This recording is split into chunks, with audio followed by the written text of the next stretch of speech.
This is a line we do not cross. Then stay on your side, Batman. I'll be on Superman's. Welcome to my review for Injustice 2. No need to make this long. I'm not going to do a full breakdown. I'm just going to give you my thoughts on the game after playing it for a couple of days. And hopefully you guys will take something from this and you will be able to either enjoy or not enjoy the game. But let's get into it. Here's my thoughts. And this is coming from somebody who didn't play too much of Injustice 1, if that matters, but is a huge Street Fighter fan. Okay, so let's get into the review. First off, let's talk about the story. The story of Injustice 2, of course, takes place after the events of Justice 1. Now, in Injustice 1, Batman and Superman had a battle, and Batman is left to pick up the pieces from all of that in this game. So in this game, you play Batman on an incline against something called the Society, which is a new group of supervillains that you have to go up against in this game. Now, people have sides to take and conflicts are happening, and people have different points of agendas and interests in this game. Now, of course, the main villain, and this should not be a spoiler, is Darkseid, and you have to go up against him. So at some point in time, I guess you know where this leads. So I won't get into spoilers about the whole thing between Batman, Superman, and the supervillain of the game. Now, with that being said, let's move on to the controls. Pardon me. Controls to the game are pretty interesting and unique. They have added to the controls from what you know now. Of course, this game is using the Mortal Kombat X engine.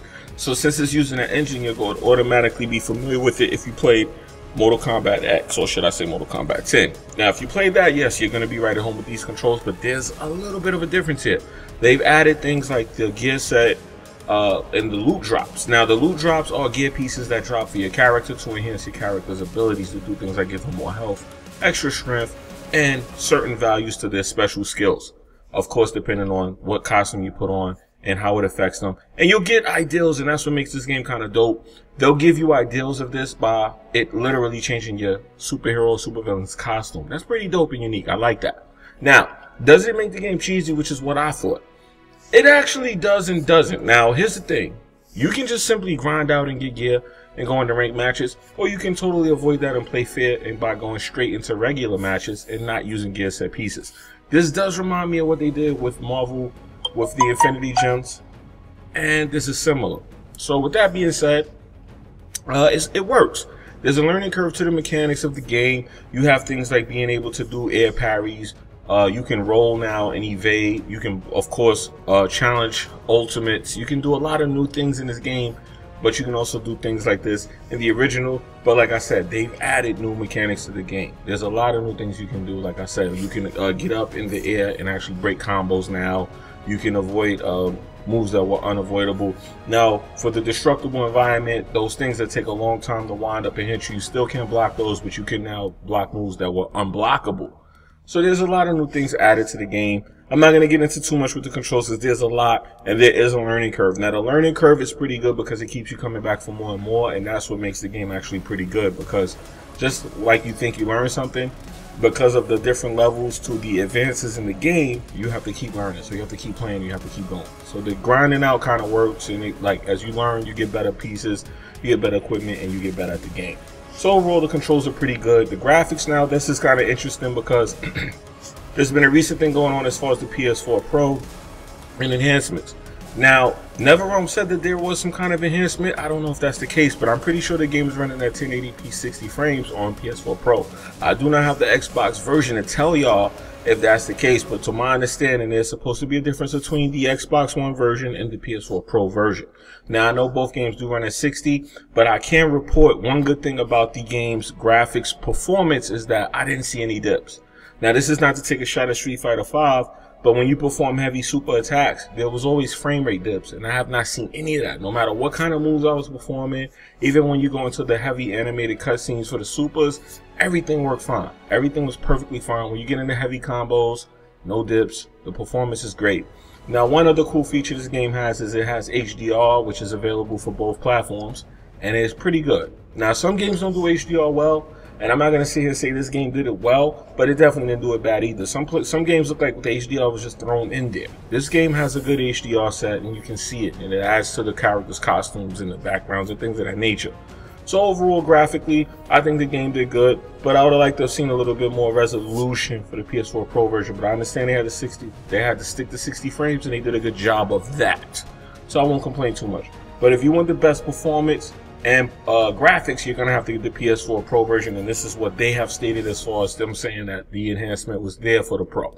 As far as being able to tell from seeing different versions of the game without playing, I couldn't tell. But I definitely think the graphics look good. There's parts where they're rendering cutscenes where it kind of doesn't look as good, but that's kind of normal when you deal with games that are under 4K and 2K resolution, which is 1440p. So with that being said, pardon my phone for keep going off. But for that being said, let's move on to something else. Let's talk about the overall fact of the game. Overall, the game has a lot of content in it, but there's a lot of DLC as well. So with that being factored in, if you were on the fence about getting the game, you may want to wait and get the game with all of the DLC involved. But by then, everybody's going to probably be killing you if you plan on part of my phone. I'm sorry. Everybody's going to be killing you if you go online. So that may be an issue as well. So you may want to consider those things when you do this. Lordy, lordy, lordy. There's arguments going on. But anyway.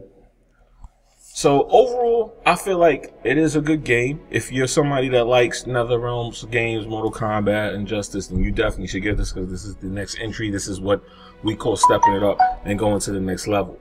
So if you want that to be done in this game, definitely pick it up. I mean, I'm enjoying it, and this is coming from a Street Fighter fan who didn't think I would enjoy Mortal Kombat type game. Now, as far as it being comparable to Mortal Kombat, yes, if you picked up Mortal Kombat 10, then you'll be able to jump on this and do the combos and all of that.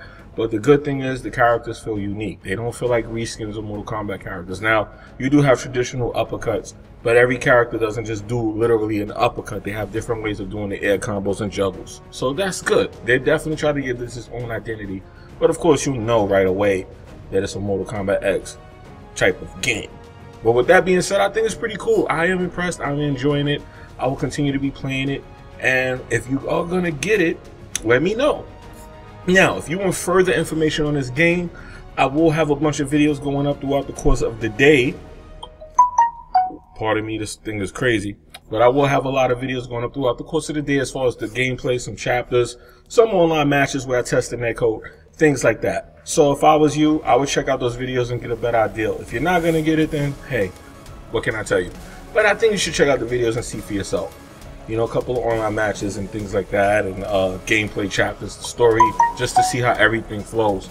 And let me know what you think. So, if you're new to my channel, please subscribe.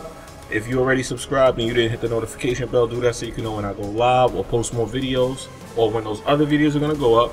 And if you can, hit the like button as well. That'll be appreciated. Other than that, like I said, other videos will be going up behind us. Let me know what you guys think. Peace.